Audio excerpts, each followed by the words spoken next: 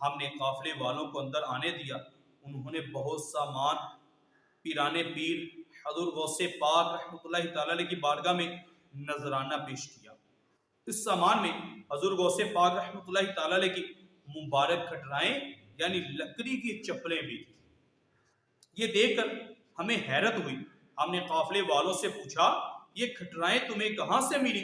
وہ بولے 3 صفر المظفر کی بات ہے، ہم پر ڈاکوؤں نے حملہ کیا، ہمارے بہت سے افراد قتل کر دیے اور سامان بھی لوٹ لیا۔ ڈاکو ہمارا مال ایک طرف لے جا کر آپس میں تقسیم کر رہے تھے۔ اس وقت ہم نے نیت کی کہ غوث پاک شیخ عبد القادر جیلانی رحمۃ اللہ تعالی علیہ ہماری مدد فرمائیں اور ہم اس مصیبت سے بچ جائیں تو غوث پاک رحمۃ اللہ تعالی علیہ کی خدمت میں نذرانہ پیش کریں گے۔ ابھی ہم آپس میں یہ بات کر رہے تھے کہ جنگل میں 2 بلند آوازیں سنائی دی جن سے سارا خاموش جنگل گونج اٹھا۔ ڈاکو بھی ڈر گئے۔ پھر چند ہی لمحوں بعد ایک ڈاکو سہما ہمارے پاس آیا اور بولا آؤ تم اپنا مال لے لو اور دیکھو ہمارا کیا حال ہوا ہے۔ ہم جلدی سے ڈاکوؤں کے قریب پہنچے، دیکھا ان کے دونوں سردار مردہ پڑے ہیں اور ان کے پاس غوث پاک رحمۃ اللہ تعالی علیہ کی یہ مبارک کھٹرائیں رکھی ہیں۔ بس ہم نے کھٹرائیں اٹھائیں، اپنا مال لیا اور غوث پاک رحمۃ اللہ تعالی علیہ کی خدمت میں نذرانہ پیش کرنے حاضر ہوئے۔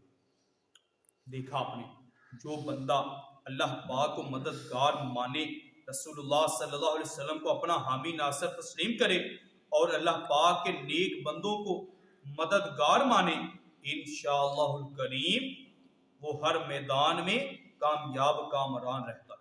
اللہ پاک اور اس کی عطا سے اس کے پیارے رسول صلی اللہ علیہ وسلم اور اولیاء کرام کی اس مدد فرماتے ہیں اور ہر مشکل سے نجات دلاتے ہیں۔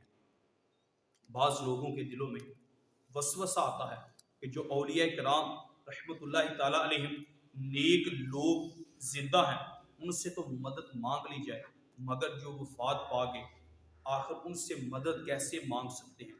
اس وسوسے کا سادہ سا جواب ہے کہ بے شک اولیاء کرام رحمت اللہ تعالی علیہم دنیا سے پردہ فرماتے ہیں، ان کی روح قبض کی جاتی ہے، ان پر موت طاری ہوتی ہے، مگر اللہ پاک کی عطا سے، اس کے فضل و کرم سے اولیاء کرام رحمت اللہ اپنے مزارات میں زندہ ہوتے ہیں۔ اللہ پاک قرآن پاک میں ارشاد فرماتا ہے وَلَا تَقُولُوا لِمَنْ يُقْتَلُ فِي سَبِيلِ اللَّهِ أَمْوَاتٌ بَلْ أَحْيَاءٌ وَلَٰكِن لَا تَشْعُرُونَ، اور جو اللہ کی راہ میں مارے جائیں انہیں مردہ نہ کہو، وہ زندہ ہیں لیکن تمہیں اس کا شعور نہیں۔